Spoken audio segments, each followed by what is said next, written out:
Bismillahirrahmanirrahim. Assalamualaikum warahmatullahi wabarakatuh. Salam sejahtera untuk kita semua. Perkenalkan, nama saya Ria Oktavia SPDGR. Saya calon guru penggerak angkatan 9 dari Kabupaten Lampung Tengah. Baik, di sini saya akan memaparkan mengenai tugas modul 1.1, yaitu demonstrasi kontekstual mengenai pemikiran Ki Hajar Dewantara. Dengan pokok bahasan pendidikan yang berpihak pada murid.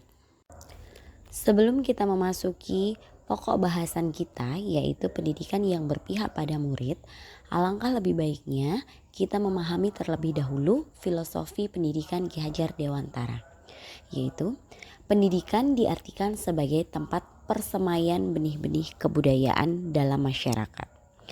Ki Hajar Dewantara memiliki keyakinan bahwa untuk menciptakan manusia yang beradab, maka pendidikan menjadi salah satu kunci utama untuk mencapainya. Pendidikan dapat menjadi ruang berlatih dan bertumbuhnya nilai-nilai kemanusiaan yang dapat diteruskan atau diwariskan. Selanjutnya, tujuan utama pendidikan yaitu menuntun segala kodrat yang ada pada anak-anak agar mereka dapat mencapai keselamatan dan kebahagiaan yang setinggi-tingginya, baik sebagai manusia maupun sebagai anggota masyarakat. Oleh sebab itu, pendidik hanya dapat menuntun tumbuh atau hidupnya kekuatan kodrat yang ada pada anak-anak, agar dapat memperbaiki lakunya, bukan dasarnya, hidup dan tumbuhnya kekuatan kodrat anak. Terdapat beberapa karakteristik dalam pendidikan yang berpihak pada murid. Yang pertama adalah manusia merdeka. Kedua, mengembangkan bakat dan minat. Ketiga, kodrat anak. Manusia merdeka. Manusia merdeka merupakan manusia yang hidupnya tidak bergantung pada orang lain, baik secara lahir maupun batin, akan tetapi bersandar atas kekuatannya sendiri. Dalam proses pembelajaran di kelas, anak harus belajar dengan bebas tanpa adanya suatu tekanan, tanpa takut disalahkan, bebas mengutarakan pendapat, serta bebas mengembangkan kreativitas. Mengembangkan bakat dan minat murid. Bakat adalah kemampuan bawaan dari lahir, sedangkan minat terbentuk selama proses tumbuh kembang anak. Bakat yang dimiliki anak tidak selalu berhubungan dengan akademis maupun kemampuan kognitif. Namun, bakat bisa jadi berhubungan dengan hal-hal yang bersifat sosial, seperti kemampuan berkomunikasi dan sebagainya.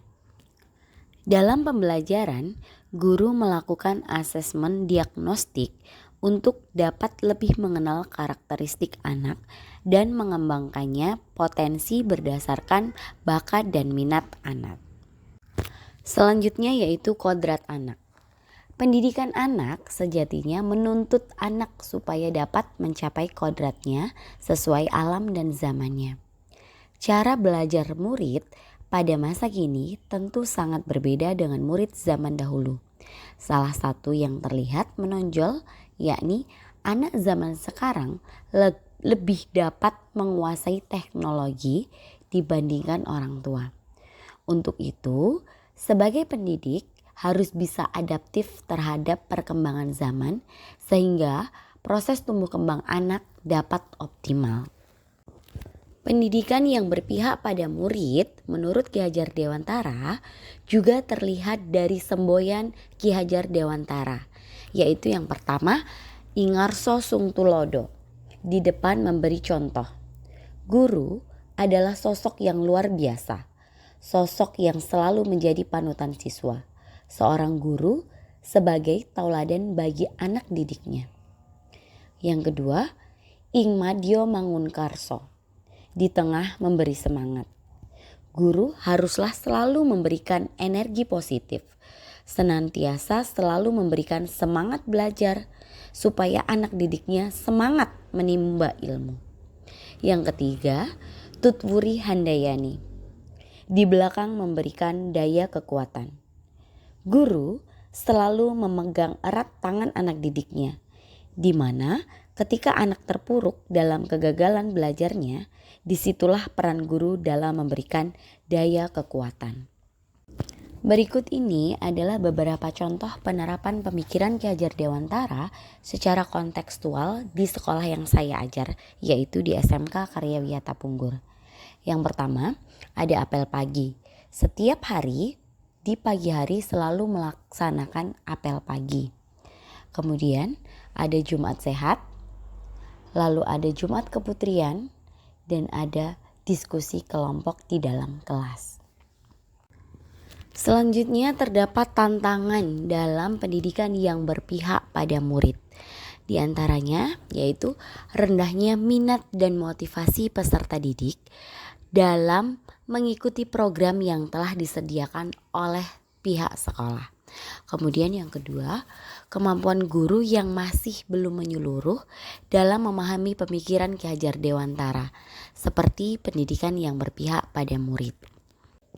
Dengan demikian terdapat solusi dari tantangan tersebut, yaitu yang pertama, menggunakan model pembelajaran yang bervariatif. Dalam proses pembelajaran, murid bertindak sebagai subjek dan guru merupakan fasilitator yang memberikan motivasi. Kemudian yang kedua, guru mengikuti seminar, pelatihan atau workshop untuk mengembangkan keterampilan dan menguatkan pemahaman. Demikian pemikiran Ki Hajar Dewantara yang dapat saya paparkan mengenai pendidikan yang berpihak pada murid. Jika ada salah kata saya mohon maaf, pada Allah saya mohon ampun. Saya akhiri, wassalamualaikum warahmatullahi wabarakatuh. Salam sejahtera untuk kita semua. Salam guru penggerak.